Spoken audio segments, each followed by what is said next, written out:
Bonjour, mon nom c'est Marie-France Noël. Je suis étudiante au diplôme d'études supérieures spécialisées en environnement international à la Université. Et puis, j'aimerais aujourd'hui, dans le cadre du cours ENV 6007, vous parler de mon aquarium, puisque, en fin de compte, ça m'a vraiment aidé à comprendre la chimie des océans ainsi que la biologie et les espèces qui y sont présentes dans les environnements tropicaux, évidemment. Alors, ça fait environ 8 ans que je garde un aquarium d'eau salée et avant ça, j'ai eu des aquariums d'eau douce aussi. Alors, c'est ça, je vais vous présenter ça avec quelques vidéos. Bon, alors je vous présente mon aquarium. Elle a environ 18 gallons. Elle a 3 espèces de poissons. Donc, vous voyez en mauve et en jaune le grammaire royal, ce qui ressemble à un clown. C'est un clown percula qui a été fait en laboratoire pour avoir des bandes irrégulières au lieu de 3 bandes blanches traditionnelles comme vous connaissez là. Et ensuite, j'ai aussi un goby qui se cache, qui vit en relation symbiotique avec une crevette pistole. J'ai aussi plusieurs invertébrés, dont, si vous regardez dans le coin en haut à gauche, j'ai un escargot. Alors, j'ai 2 espèces d'escargots, Astrea, et puis des escargots aussi Trochus, qui se cachent puisqu'ils sont nocturnes.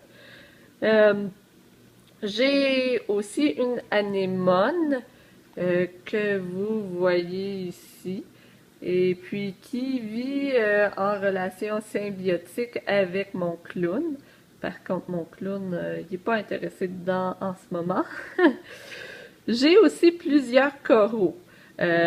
J'ai certains coraux qui ne requièrent pas de calcium puisqu'ils n'ont pas de squelette, dont les rhodactis qui ressemblent à des champignons ici. Alors, j'ai 4 espèces de rhodactis, le bleu, j'en ai qui sont oranges ici, et puis j'ai 2 autres sortes de rhodactis qui se cachent dans le coin à droite.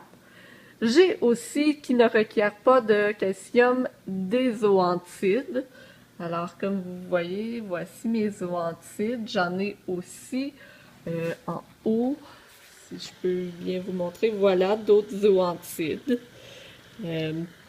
Ensuite, j'ai aussi des coraux qui requièrent du calcium, mais aussi qui requièrent du carbonate et un peu de magnésium pour faire du calcium de magnésium, mais surtout du calcium de carbonate. Alors, leur squelette, la formation primaire est faite à partir de calcium et de carbonate. Alors, je dose régulièrement du calcium et du carbonate dans mon aquarium pour ces coraux-là. Alors, il y a 2 grands types de coraux avec des squelettes pour ceux qui gardent des coraux en aquarium. Il y en a de grands polypes. Alors, voici une des espèces du genre Euphilia. Et puis, j'ai une autre espèce ici qu'on appelle des candy canes. Alors, voilà. J'ai aussi des coraux à petits polypes. Alors, j'ai quelques espèces. Alors, si vous voyez le vert ici, c'est du Pocillopora. J'ai aussi quelques espèces de Montipora. Alors, ce que vous voyez en rose, si je peux... Voilà, j'ai pas le reflet. En rose, et puis qui est un petit peu plus rose foncé, c'est un Montipora setosa. Et j'ai quelques espèces d'Acropora qui sont vraiment un petit peu plus difficiles à garder. Ce que vous voyez en rose ici, c'est un Acropora. Le mauve avec des polypes verts, ici, une autre espèce d'Acropora. Alors, les Acropora, ils n'aiment vraiment pas beaucoup les fluctuations de pH, fluctuations de salinité. Alors, je vais vous parler un petit peu de ça tantôt. Alors, bonjour, j'aimerais vous parler un petit peu de mon aquarium parce que j'ai trouvé qu'il y avait vraiment un lien avec le cours ENV 6007. Surtout, dans l'acidification des océans, c'est un phénomène quand même que j'observe qui est très comparable dans mon aquarium. Alors, mon aquarium peut fluctuer en pH à tous les jours entre environ 7,8, 7,9 et 8,1, 8,2. Maintenant, premièrement, c'est un petit peu plus difficile, mettons, en hiver, de garder mon pH dans le 8,1, 8,2 qui est le pH normal des océans, puisqu'il y a un petit peu plus de dioxyde de carbone dans une maison fermée avec beaucoup de gens qui y habitent, la circulation de l'air est moins bonne. En plus, à tous les jours, comme j'ai dit, je vois mon pH fluctuer entre 7,8 et 8,2. Alors pourquoi? Il y a beaucoup d'espèces dans mon aquarium, alors tous les coraux qui font la photosynthèse, de capter l'énergie et puis de grandir. Alors, comme on sait, la photosynthèse transforme le dioxyde de carbone en oxygène. Alors, qu'est-ce que moi j'observe dans mon aquarium? C'est que vers la fin de la journée, lorsque les coraux ont fait toute la photosynthèse toute la journée, et puis que l'aquarium a beaucoup d'oxygène, c'est que le pH est à un niveau plus ou moins élevé, autour de 8,1. Ensuite, quand ma lumière ici s'éteint le soir, et puis qu'il n'y a aucune photosynthèse qui se produit au courant de la nuit, le pH descend. Alors le matin, lorsque je me réveille et je teste mon pH est pas mal plus acide. Alors souvent, il est autour de 7,8, 7,9. Alors, moi, pour contrer ces effets-là de fluctuation du pH, pour que mes coraux et puis mes espèces subissent moins de stress, j'ai une partition ici dans mon aquarium. Alors, en arrière, j'ai mis des algues et puis une lumière qui fonctionne la nuit. Alors là, je l'ai allumée pendant le jour pour vous montrer. Cette lumière-là, elle est active environ 16 heures par jour. Alors, ça fait en sorte que le pH devienne un petit peu plus stable puisque j'ai de la photosynthèse qui se produit la nuit avec les algues dans une autre partition qui est à l'arrière de mon bac. Et puis, mes coraux, évidemment, ne font que la photosynthèse pendant le jour. Alors, cette partition ici, en arrière, avec les algues, ça sert aussi, c'est super important parce que ça sert aussi comme captage de nutriments. À tous les jours, je nourris mes poissons, ce qui apporte de l'azote additionnel, du phosphate, et puis par exemple, à un moment donné, on voit qu'il y a des algues qui commencent à grandir, qui sont nuisibles dans la partition ici de l'aquarium. Et puis, ces algues-là compétitionnent avec mes coraux. Et puis, souvent, ils étouffent mes coraux. Ou bien, voilà, ça fait un autre stress pour mes coraux, en plus de la fluctuation du pH, etc. Alors, c'est ça.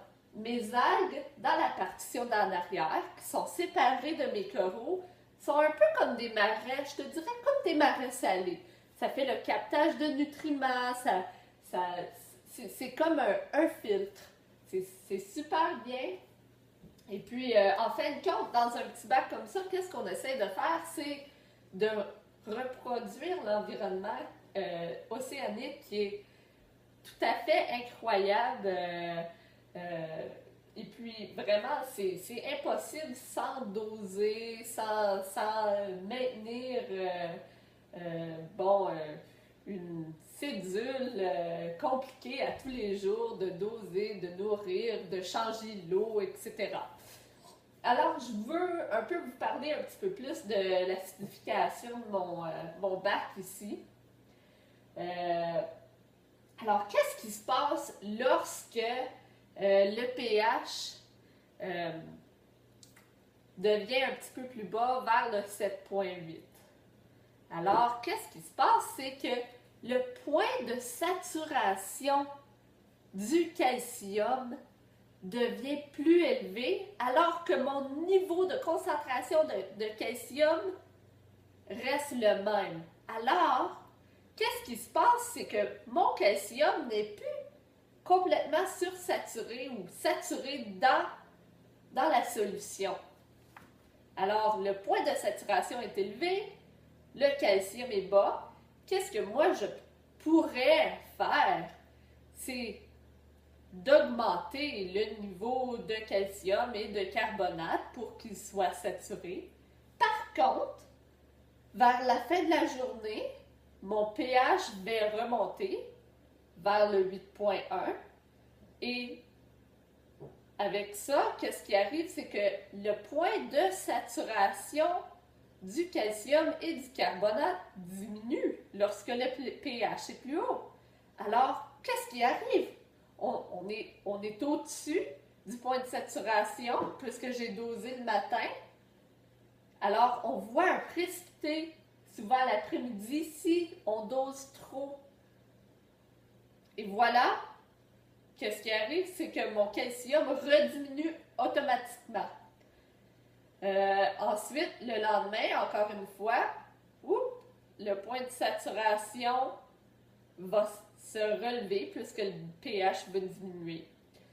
Alors, c'est ça, vraiment, ce que je pourrais vous dire, c'est lorsqu'on on dose un aquarium, c'est mieux de doser ou de vérifier le point du calcium lorsque le pH est à son plus haut vers la fin de la journée.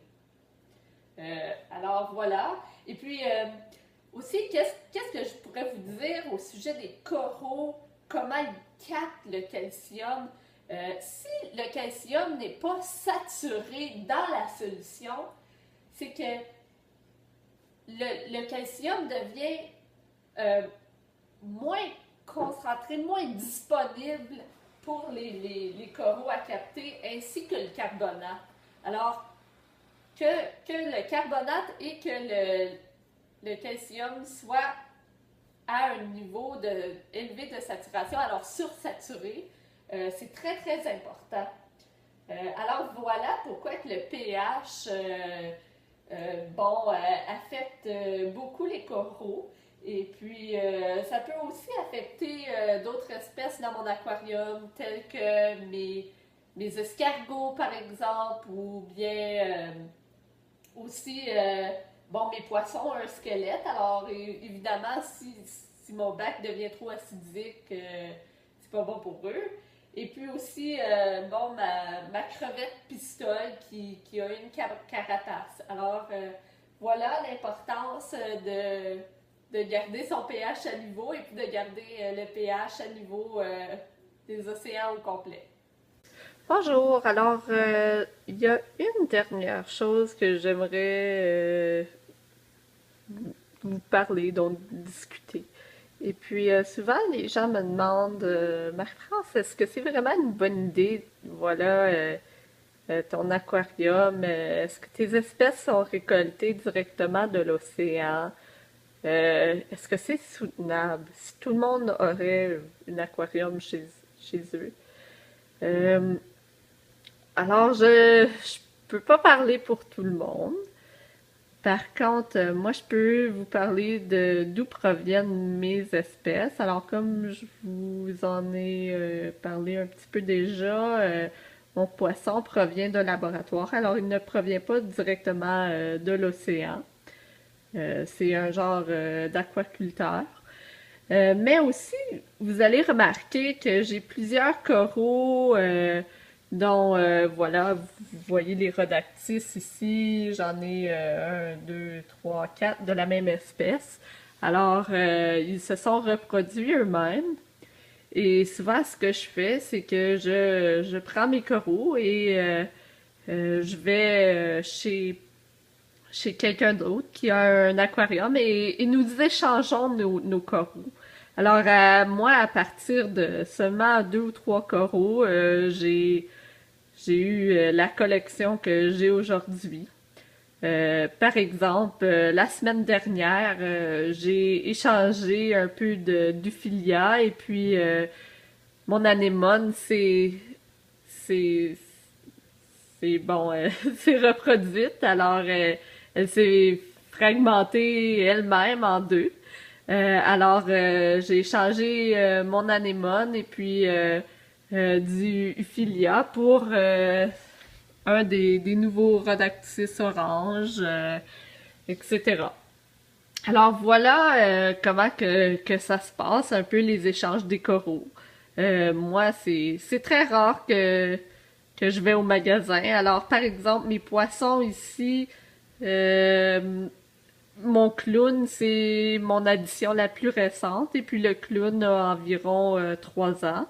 Mon Gramma Royal a environ 6 ans. Et mon Goby, lui, et sa crevette ont plus de 8 ans. Alors c'est ça, ça se garde pas mal longtemps. Et voilà. Alors je vous dis au revoir et bonne journée.